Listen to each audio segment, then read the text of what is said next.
Xin chào mọi người, hôm nay mình sẽ chia sẻ các bạn món sườn sụn rim cay nhé.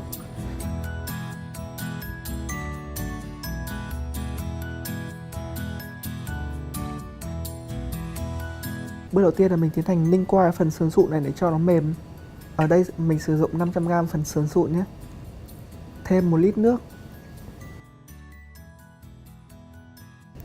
và 3 nhánh sả đập dập.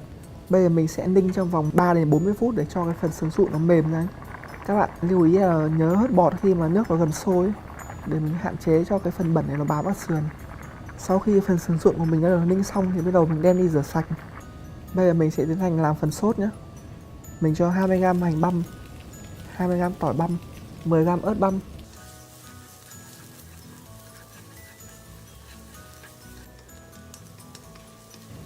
Mình phi thơm lên xong bắt đầu đổ phần sườn sụn vào, đảo đều để cho tới khi phần sườn sụn nó cháy cạnh và cái phần hành xả tỏi nó vàng giòn thì bắt đầu mình cho thêm các gia vị khác vào.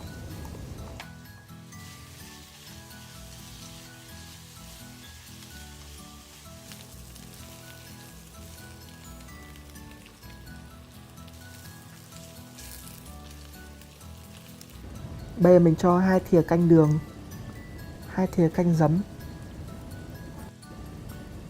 2 thìa canh nước mắm, 1 thìa canh tương ớt, 1 thìa canh sa tế. Các bạn đảo đều để cho cái phần sườn nó bám vào cái phần sốt nhé. Và rim ở nhỏ lửa trong vòng từ 5 đến 10 phút.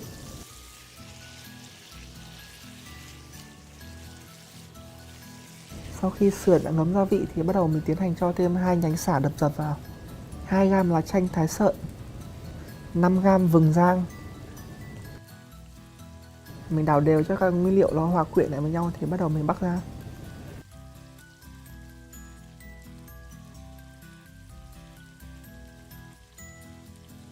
Thành phẩm của cái món sườn sụn này thì có một chút vị cay cay của sa tế, vị thơm của chanh sả, vị giòn giòn sườn sực của sườn sụn hòa cùng các cái gia vị gia giảm thì rất là vừa miệng.